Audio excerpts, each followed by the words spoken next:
Bueno, en este video vamos a ver algunos ejemplos y propiedades en el uso de este símbolo o operador que se denomina comúnmente como sumatorio o sumatoria. Bueno, primero que nada, este símbolo normalmente va acompañado de un índice que llamamos I comúnmente, aunque puede ser cualquier letra, y este se va a hacer variar desde cierto número a otro número dado. Por ejemplo, desde 1 hasta algún número n, por ejemplo, y va a actuar sobre lo que tengamos delante del símbolo. Por ejemplo, si yo escribo aquí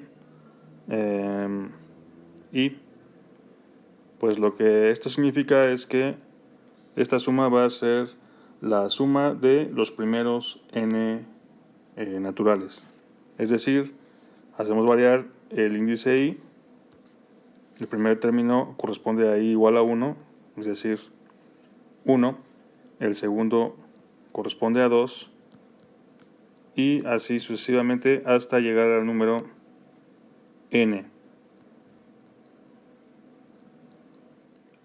Por ejemplo, si n fuera 4 y sumamos sobre el índice i, entonces lo que resume o lo que abrevia este símbolo es la suma de los 4 términos 1 más 2 más 3 más 4, que es 10. Y bueno, el operador actúa normalmente sobre funciones de i. Por ejemplo, en este caso nuestra función sería j más 2. Vean que cambiamos la letra en el índice. Realmente esto es indistinto. Y bueno, en este ejemplo, nuestro primer término sería 1 más 2. El segundo término corresponde a j igual a 2, es decir, 2 más 2. Y finalmente, el término correspondiente a j igual a 3 sería 3 más 2. Y bueno, podemos cambiar también el número desde donde comienza la suma. Por ejemplo, en este caso comienza en 3 y va a variar hasta 5. Entonces, nuestro primer término corresponde a k igual a 3, es decir, 9 menos 1. El segundo término corresponde a k igual a 4, o sea, 16 menos 1. Y el último término corresponde a k igual a 5. Este sería 25 menos 1. Bueno, la función sobre la que actúa el sumatorio en general es una función de i, aunque puede ser también una constante, y no necesariamente devuelve números enteros o naturales.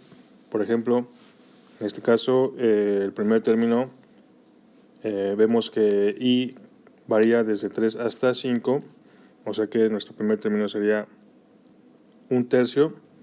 El segundo término sería 1/4 y el último término 1/5.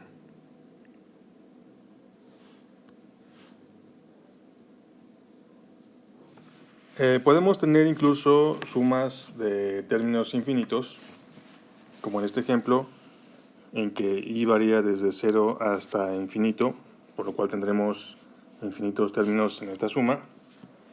Y que bueno, de hecho, muchas de estas sumas van a ser convergentes, es decir, tienen un valor determinado, como es este ejemplo. Bueno, concretamente esto resume la suma de los infinitos términos en los cuales dividimos 1 entre 2 a la i. Entonces el primer término sería 1 entre 2 a la 0. El segundo sería 1 entre 2 a la 1. Y así, etcétera, hasta infinito. Y bueno, esta suma es convergente y converge a 2. Bueno, vamos a ver ahora algunas de las propiedades del operador de suma. Y bueno, estas propiedades se deducen muy fácilmente, puesto que pues siguen todas las propiedades de una suma común. Y bueno, la primera propiedad que vamos a ver es que si tenemos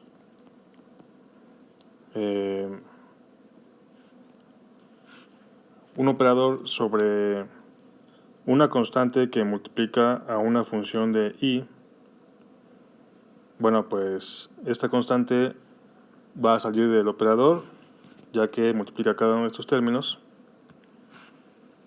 Y bueno, es un factor común, entonces esto es c por la suma sobre i igual a n hasta m de f de i.